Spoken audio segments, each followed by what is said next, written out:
to have that it will all bring encouragement in our lives. Yeah, sure. Okay. I don't want somebody to come up and have to adjust the mic. So I'll put it down a bit. Okay. Okay. One of the things that we were talking about in the men's meeting was how there can be so much information. Vi snakket om på brødremøtet at det kan være så mye informasjon. So much talk. Så mye snakk. That it gets so confusing. At det kan bli forvirrende. I fully agree. Og jeg er helt enig i det. I tell you, I grew up under Sandeep Poonen, who was my father. Jeg vokste opp under Sandeep Poonen, som er faren min. I've heard so many messages. Jeg har hørt så mange taler. I'll tell you what I have been focusing on my life. Men jeg kan si hva som har vært i fokus for meg i mitt liv. 1 Thessalonians 5:16 through 18. 1. Thessalonikerne 5, 16-18.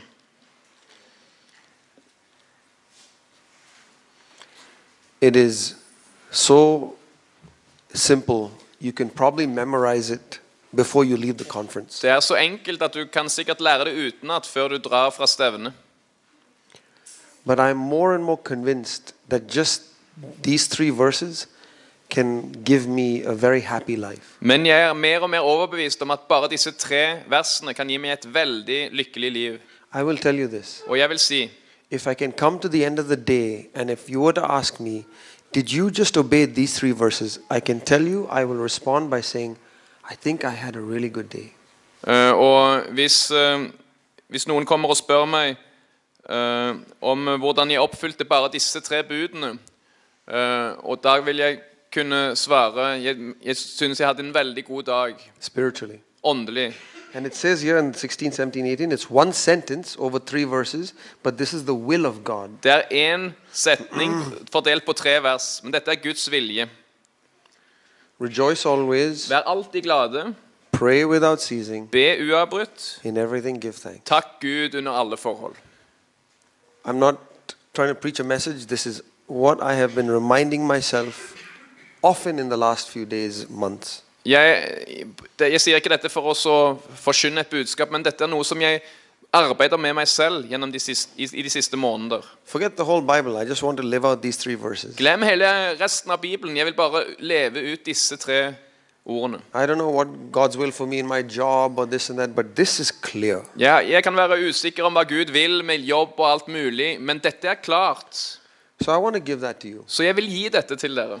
If you are heard a lot and you're confused by so many different doctrines. Så hvis du har hørt en masse og du er forvirret av mange ulike lærer, and you feel like some of these things go over your head. Og du føler at noe av dette går over hodet ditt. Things like divine nature, Partaking. Snakk om guddommelig natur og få del i den.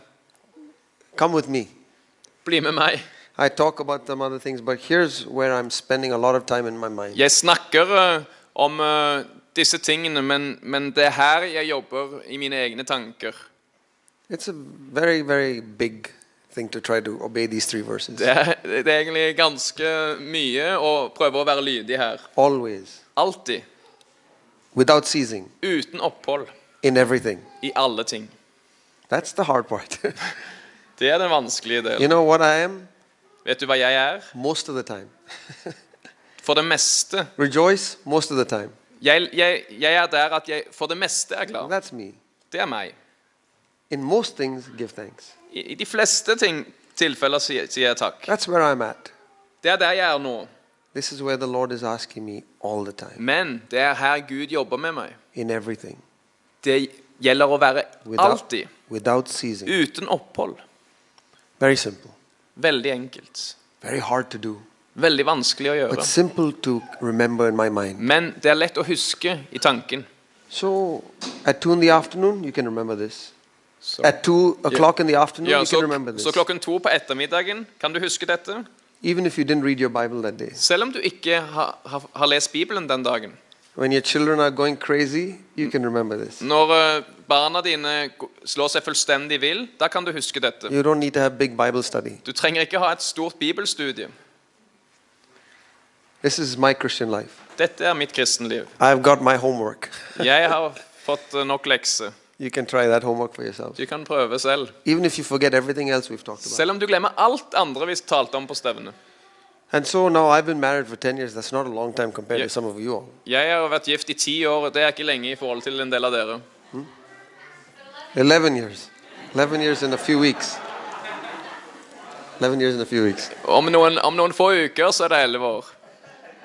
Number one principle of a good marriage, you have to have a forgiving wife. Du må ha det første for å få et godt ekteskap at du må ha en tilgivende kone. But I remember my dad gave me a piece of advice, and Laura, when we got engaged. Jeg husker at faren min ga oss et råd da vi ble forlovet.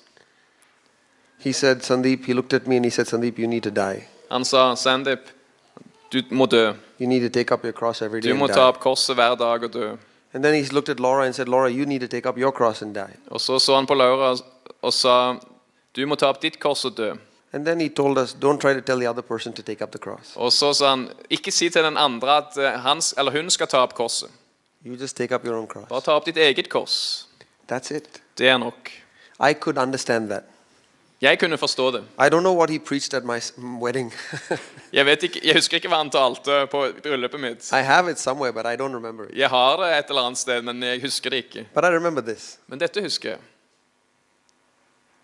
And I can tell you that thankfully I was at an age where I was mature enough to try to obey it.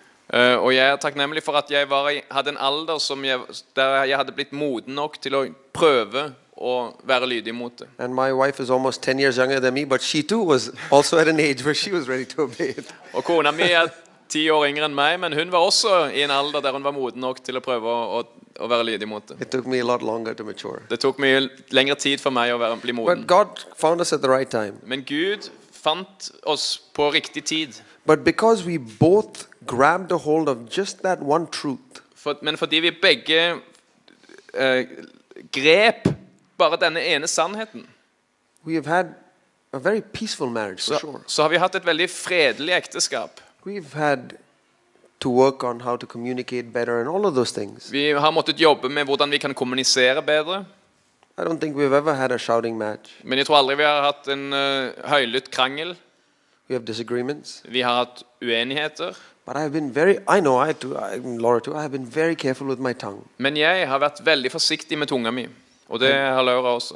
I have seen that there are a whole den of serpents right over here. Jeg har sett at det ligger her rett i munnvikene en stor slangehule. Whole group of them. It's a family.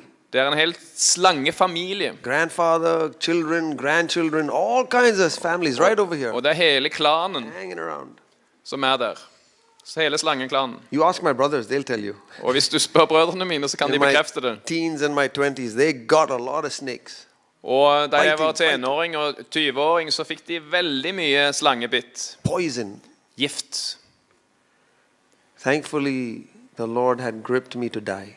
Heldigvis hadde Gud grepet meg at jeg skulle dø. So my wife hasn't seen too many snakes. Så kona mi har ikke opplevd så mange slangebitt. And that's the one advice I'll pass on to you. Så det den oppmuntring jeg vil gi til dere. We are still young in our marriage. Vi fortsatt unge i vårt ekteskap. One thing I feel that is extremely important in people for me, somebody like me who speaks up here on stage. Noe som jeg tror veldig viktig for oss som forkynner. I need to be extremely honest. Jeg må være ekstremt ærlig. And I need to be extremely practical. Og jeg må være ekstremt praktisk. There are a lot of smart people I've met with, and I have some smart ideas myself. Og det veldig mange smarte mennesker jeg har møtt, og jeg har noen smarte tanker selv. There are a lot of smart things I've read about the Bible and analysis between this verse and that verse and that verse and this verse. Jeg har lest mye smarte tanker og sammenligninger. Those people don't sit in the church. Disse folkene sitter ikke i menigheten. They are the wise and the intelligent. De de vise og forstandige. The secret to this book is not to the wise and the intelligent. Hemmeligheten ikke åpenbart for de vise og forstandige. It's to the humble. Det til de sønderknuste. Not people who act humble. Ikke People de som later som de who are ydmyke, genuinely humble. men de som virkelig ydmyke. Who think of themselves as nothing. Som tenker om seg selv at de ingenting. And think of God as everything. Og tenker om Gud som alt. Both. Begge deler. Not just think of themselves as nothing. Ikke bare tenke om seg selv at de ingenting. They think of themselves as nothing. De tenker om seg selv at de ingenting. But they are also amazed by God. Men de også i ærefrykt innenfor Gud. This is true humility. Dette sann ydmykhet. And I feel that, for example, when you take the topic about family, raising a family. Og jeg føler for eksempel når det gjelder familieliv. It's very dangerous, very, very dangerous for me to stand up here and give advice on family. Så det veldig farlig for meg å stå her og gi råd om familieliv. Even on marriage. Selv til og med om ekteskap. I've very limited experience. For jeg har veldig begrenset erfaring. So you should know that as I speak up here, that my experience is extremely limited. Så dere må vite det at min erfaring ekstremt liten. Just because God has given me a gift to teach. Så selv om jeg har fått nådegave til å undervise, doesn't mean that I should teach on every subject. Betyr ikke at jeg skal undervise om hvert emne.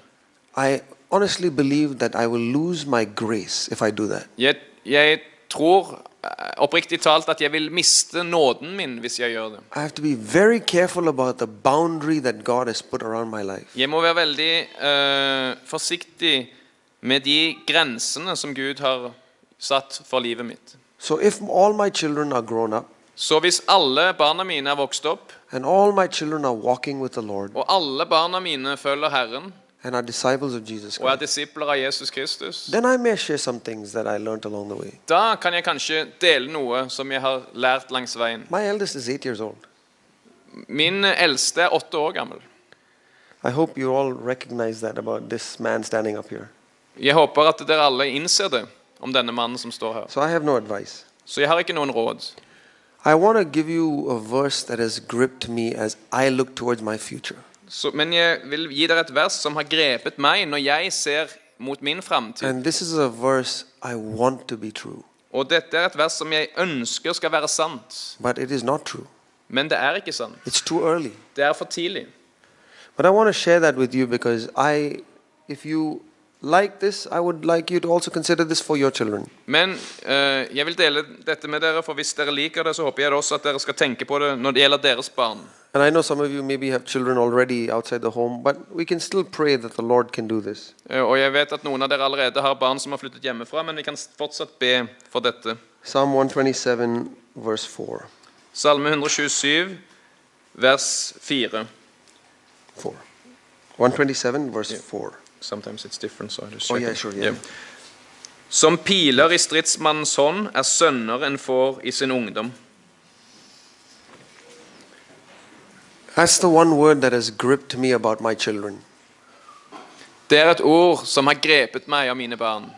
God has given me 4 sticks of wood. Gud har gitt meg 4 piler. I was thinking of those sticks that Brother Tormod had those children hold. Jeg tenker på disse stavene som vi så. And I looked at that stick and I was reminded of this. Og jeg så på disse stavene, og da ble jeg minnet om dette. God saying, when they leave the home, they have to be arrows. Så først de en stav, men før de forlater hjemmet, så må de være som en pil. It's not true about my life. Det ikke sant i mitt liv. My children are more staffs than arrows. Mine barn mer staver enn piler. My oldest is 8. Min eldste 8 år. If my child is not taken by the Lord, she may leave home when she's 18. If the Lord doesn't take my daughter home. Ja, og hvis hun ikke blir tatt hjem til Herren så kan være hun forlater hjemmet når hun 18. I was 18 when I left home. Jeg var 18 da jeg flyttet hjemmefra. So if she's 8, I've got another 10 years. Så hvis hun nå 8, så har jeg 10 år på meg. And my longing Og min lengsel is that this staff that God has given me in that daughter at denne staven som Gud har gitt meg i denne datteren will become an arrow. vil bli en pil. God has to do his part, but I must do my part. Gud må gjøre sitt arbeid, men jeg må gjøre min del. And I'm going to then have to release it. Og så må jeg slippe pilen, eller stramme den opp for å skyte den. And when I release it, she needs to be sharp. Og når jeg lar den gå ut, så må den være skarp to hit the mark for å treffe målet. and to make a difference for the kingdom of God. Og for å gjøre en forskjell I Guds rike. And she needs to be streamlined. She can't be out of shape Og spiritually. hun må være strømlinjeformet, åndelig talt, ikke knudrete. She needs to be able to make distance. Det må være en pil som kan gå langt. What good is an arrow that goes like that? Hvilken verdi har en pil som faller rett til jorden? That's not the picture I get when an arrow. Det ikke det bildet jeg får av en pil. I want to fire her hard. Jeg vil skyte den langt. Sister Ruth Hansen was telling me a story that Elias Aslaksen had with her. Søster Ruth Hansen fortalte en historie om Aslaksen. He asked her when she was 12 years old, Ruth, do you know what you want to be? Aslaksen spurte Ruth Hansen da hun var 12. Ruth, vet du hva du ønsker å bli? She was a little nervous. She's like, I don't know yet. Og hun var litt nervøs, og hun svarte, jeg vet ikke ennå. His response was, don't you know you want to be a glorious sister in the church? Og da han svarte, vet du ikke at du ønsker å bli en herlig søster I menigheten? I won't say it quite the same way. Jeg ville ikke sagt det helt på samme måte. But I would say it's something similar. Men jeg ville sagt noe lignende. Don't you want to be a sold out disciple for Jesus? Ønsker du ikke å være en fullstendig overgitt disippel til Jesus? And it may not be when you're 12 years old. Kanskje ikke når de 12 år. But I took that story and I said, Lord, I want to be able, my children, to know from an early age. Men jeg tok med meg den historien, og jeg sier til Herren at, jeg ønsker at mine barn God gave you to me as a staff. må kunne lære å kjenne Herren tidlig. Gud ga meg til den som en stav. And I have a holy responsibility before God. He loaned you to me. Og jeg har en hellig ansvar innenfor Gud, siden han ga meg deg som lån. You're not mine, you're his. Og jeg må se på barnet mitt ikke som mitt eget, men som hans. And in 18 years, or if I'm lucky a little bit more, but in 18 years I need to fire you. Og om 18 år, og hvis jeg heldig, så har jeg kanskje noen få år til, men jeg må kunne skyte deg. And you gotta have to go far. Og du må kunne gå langt. For the next 60, 70, 80 years. I løpet av de neste 60-70 årene. And you have to be sharp. Og da må du være skarp.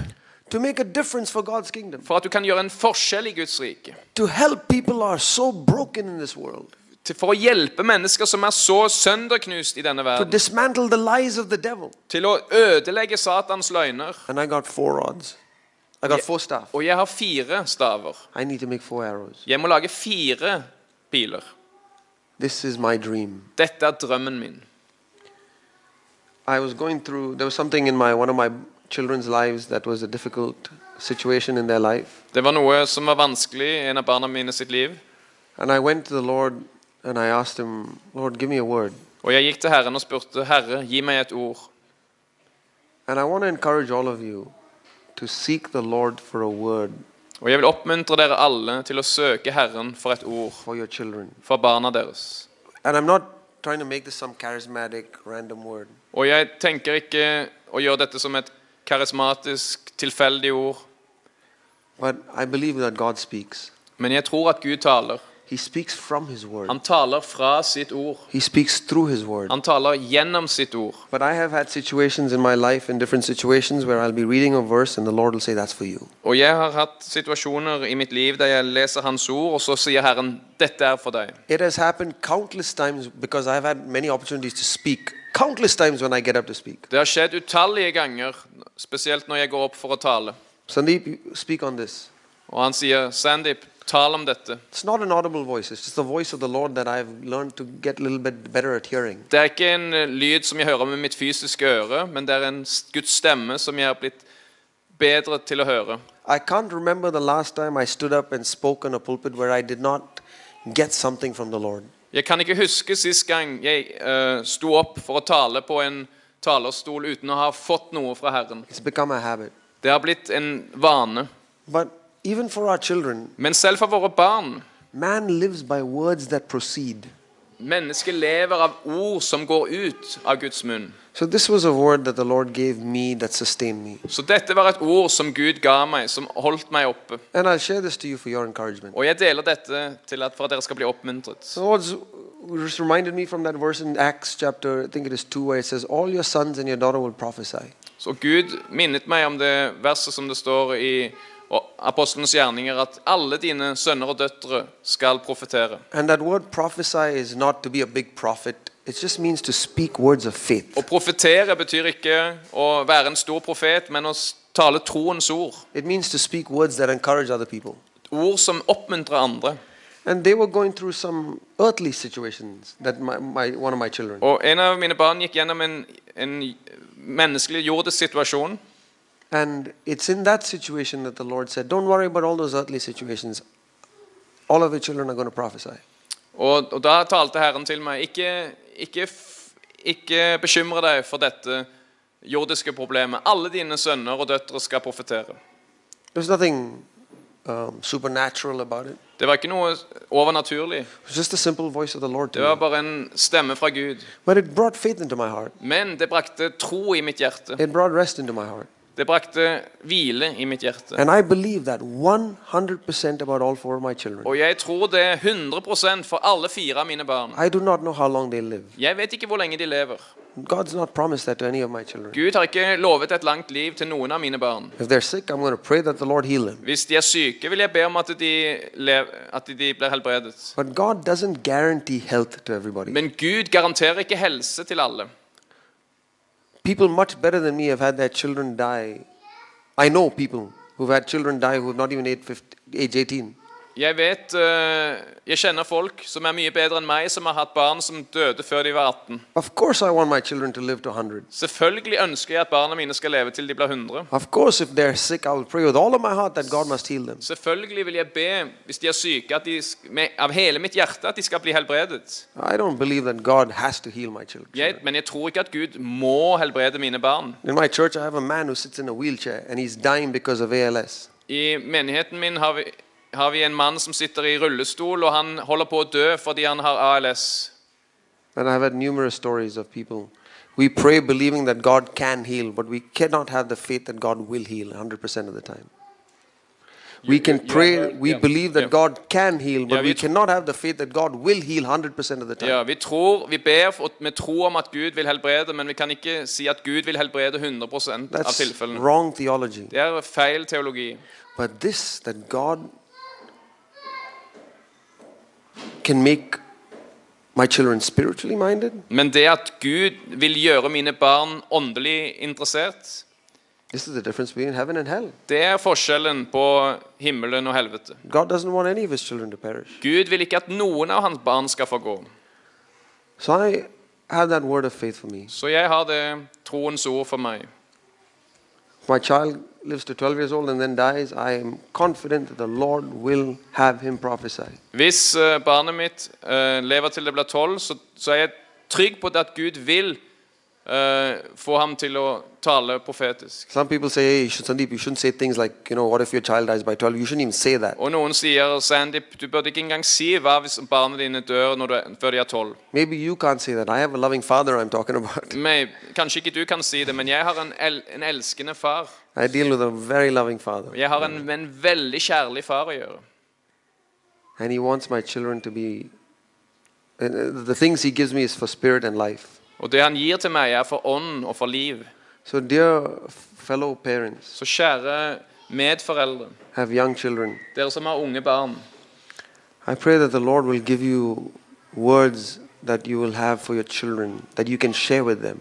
Jeg ber om at Gud må gi dere ord til barna dere som dere kan dele med dem. That you can have faith that God will make them the Lord's. Også at du kan ha tro til at Herren vil gjøre dem til sine egne.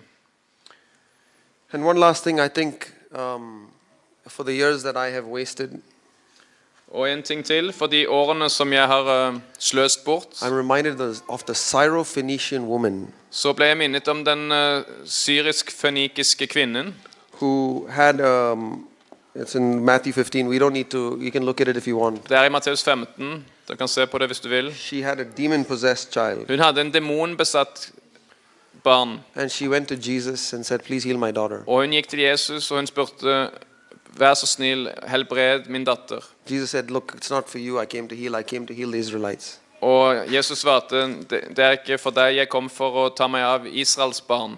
But she said, Lord, I know that. Men hun sa, Herre, jeg vet det. I just want the crumbs. Jeg ønsker bare smulene. You give the crumbs to the dogs, isn't it? Du gir smulene til hundene, gjør du ikke? And so that's the faith that I want to have, even for the years that have been wasted. Det den troen jeg vil ha, også for de årene som wasted, gone by. Gone by, yeah. Yeah. Og for de årene som har gått, som allerede som ligger bak oss. My daughter is 8 years old, and I could have done a much better job in shaping her to be an arrow. Datteren min 8 år gammel, og jeg kunne gjort en mye bedre jobb med å forme henne til en pil. That's what I mean. Det det jeg mener. That's what I mean by wasted. Yeah. Det det jeg mener med de årene som har gått. Det kunne ha vært bedre.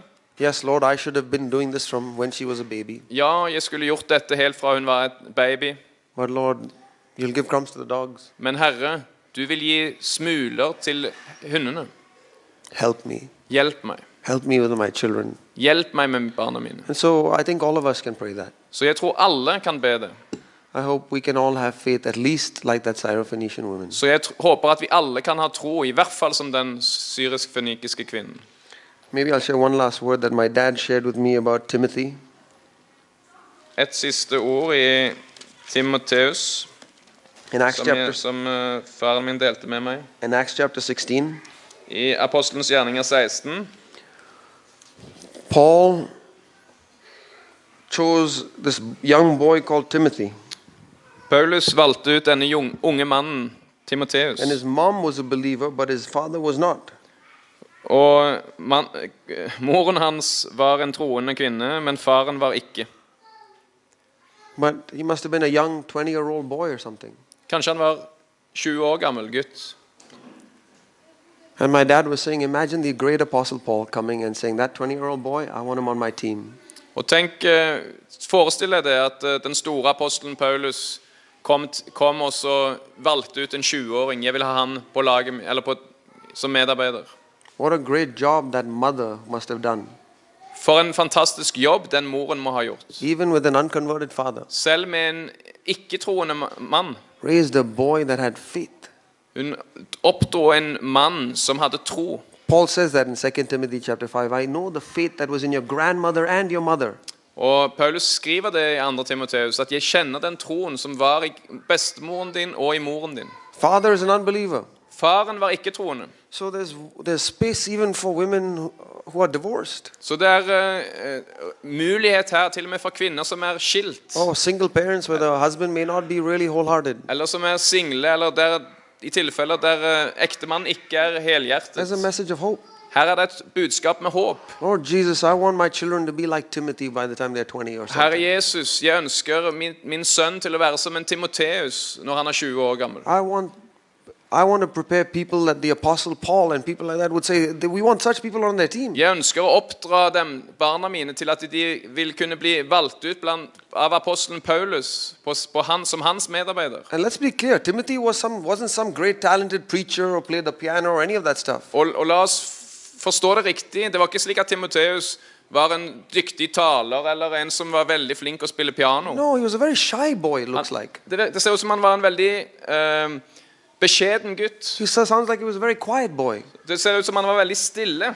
Paul was saying, hey, Timothy, don't be so shy. Don't be ashamed of your youthfulness.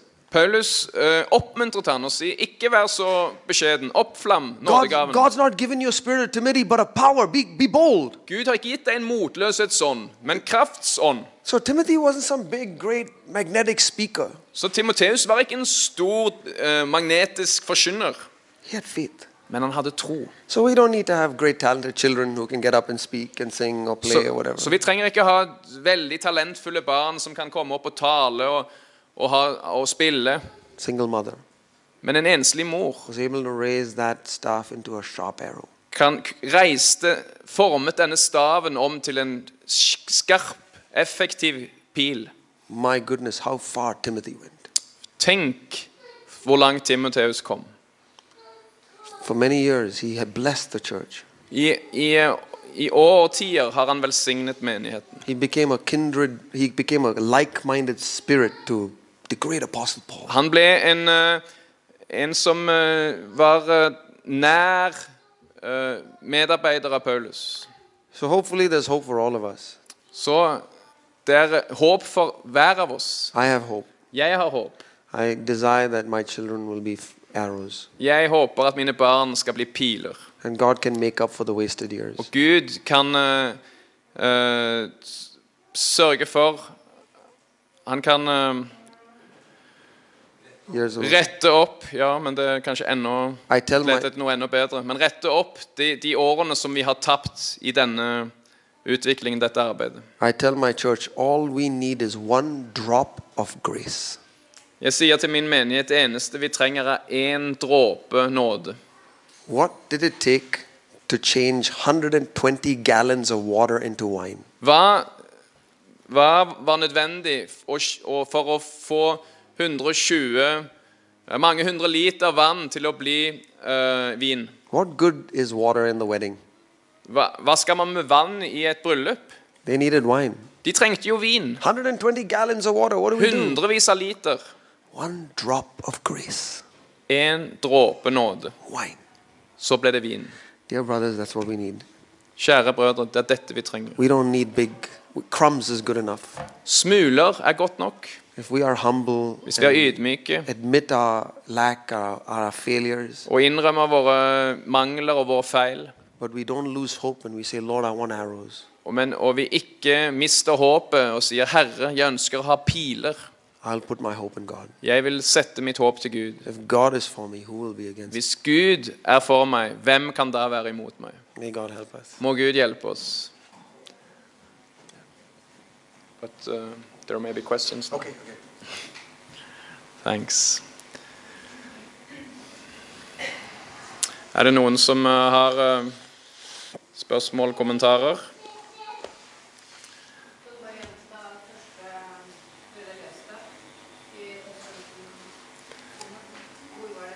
Ja, 1. Thessalonikerne 5, 16-18. She's asking about the reference.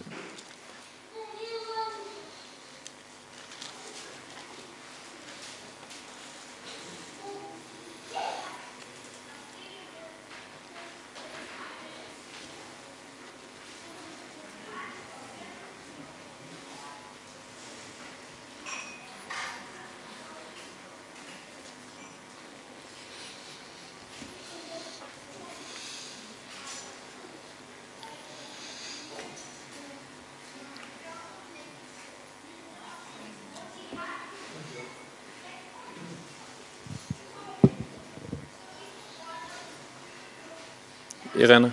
Ja.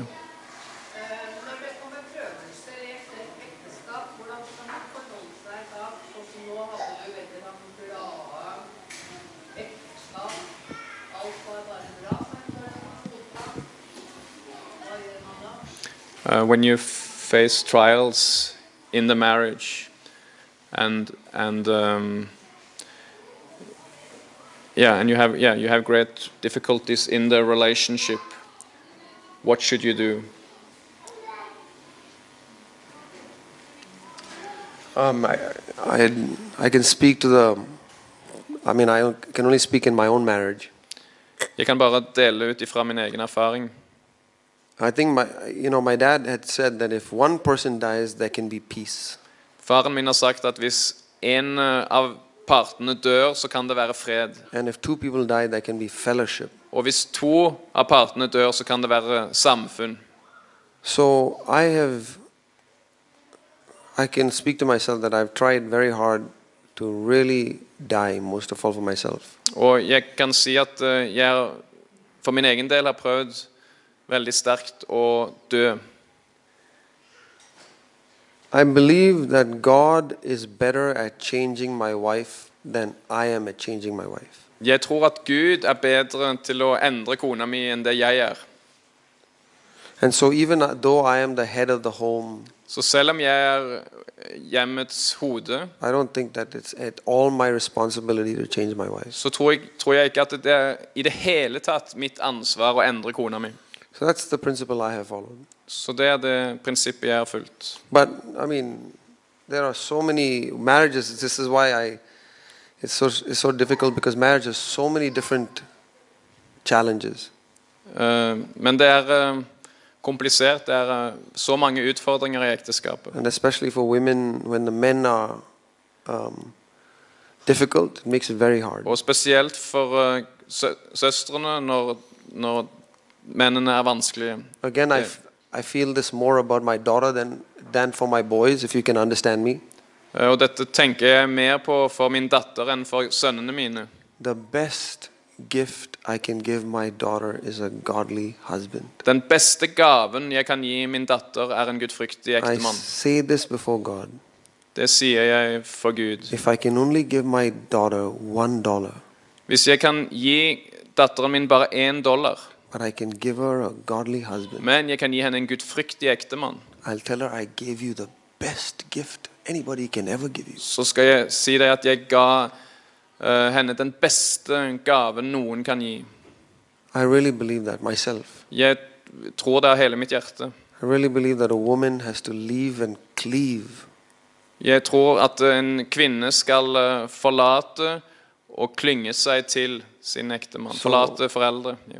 I don't lose all hope, but she is going to really be affected by how that man leads her. Så jeg mister ikke helt motet, men hun kommer til å bli enormt påvirket av hvordan mannen hennes leder henne. So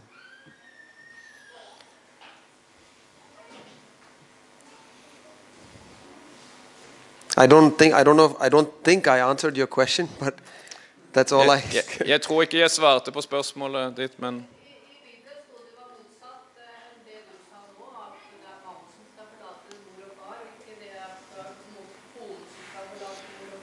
she says in the Bible, isn't it the husband that should leave parents and cling to his wife? And you said your daughter should do that. Yeah, it does say that in Genesis chapter 2. So Ja. it definitely is a two-way street. Så det står i første Mosebok 2, så det absolutt riktig, eller det begge deler sant. I was just talking about it as my daughter. She will have to leave and become part of her husband, and her husband will be the head of that home. Jeg bare tenker det på det i mitt personlige tilfelle, at min datter vil forlate meg og komme inn under en annen mann.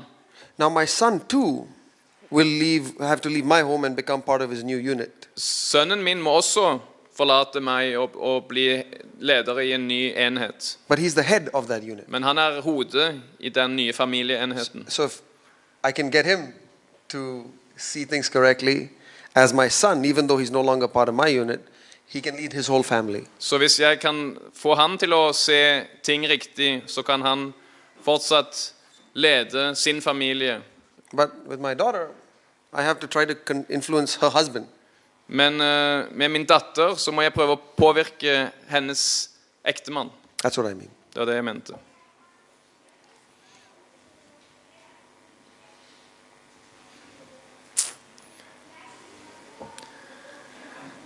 I see many tired faces, but I see also many hopeful faces. Okay. So I think we should close with that, unless var det noen som satt akkurat på spranget til å si noe? Nei. Ja.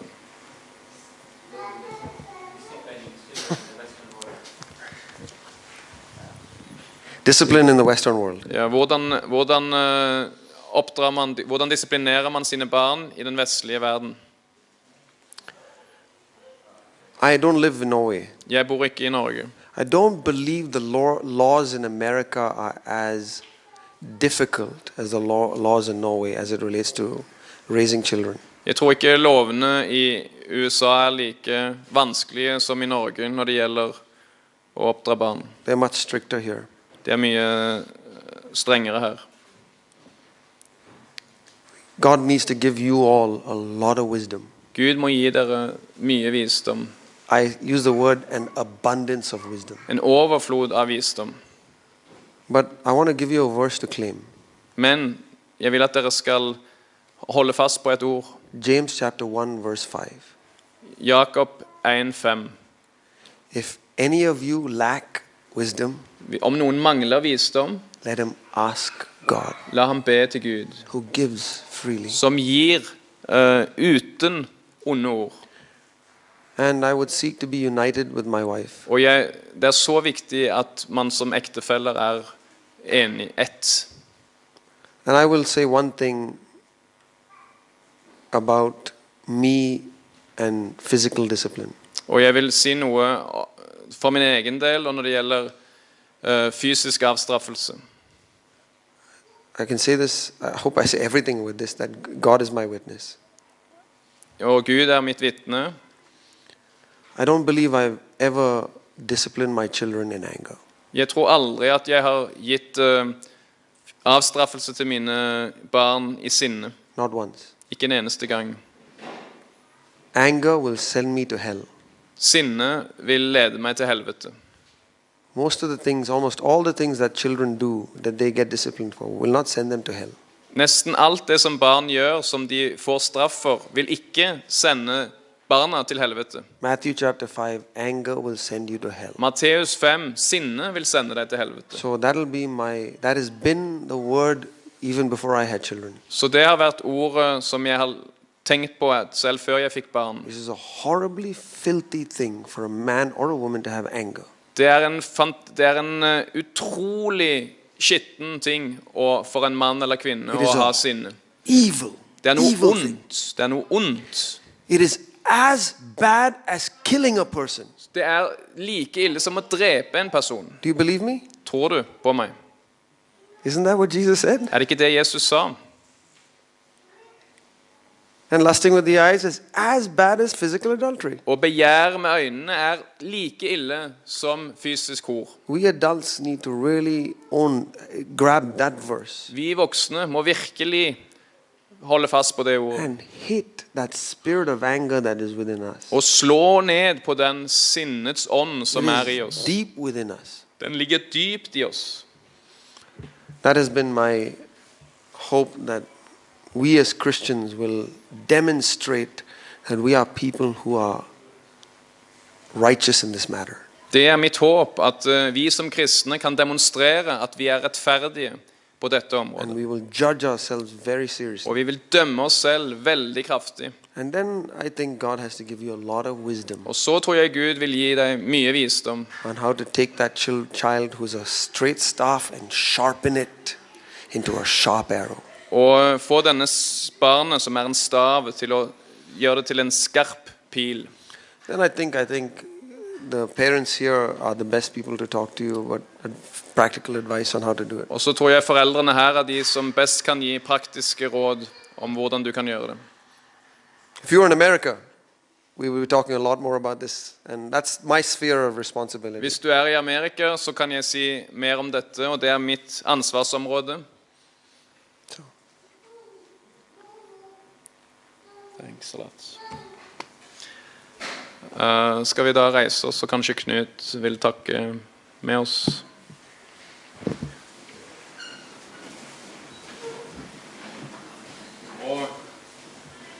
Ja, nå det jo for noen kvelden enda ung, for andre det på tide å gå i seng. Men for de av oss som har barna i seng allerede, og som ønsker å bruke kvelden i bønn, samtale, så blir vi her. Og Sandeep vil helt sikkert kunne være tilgjengelig for mer private samtaler og andre, og vi kan be sammen som ektepar eller i grupper, brødre og søstre. Så la oss bruke kvelden, men vi ender den offisielle delen nå, slik at de som vil kan gå og ta forfriskninger eller gjøre andre ting. Takk. Ja, kjære Jesus, jeg takker deg for at du full av visdom, Herre Jesus. Du vil gjerne gi oss av din visdom når vi ber deg om det, Herre. Så kunne du ta det riktig med vår familie, Herre Jesus, og de som du har gitt oss, Herre Jesus. De som du har gitt i nåde til oss, Herre Jesus, hvor de alle de flotte gavene vi har fått.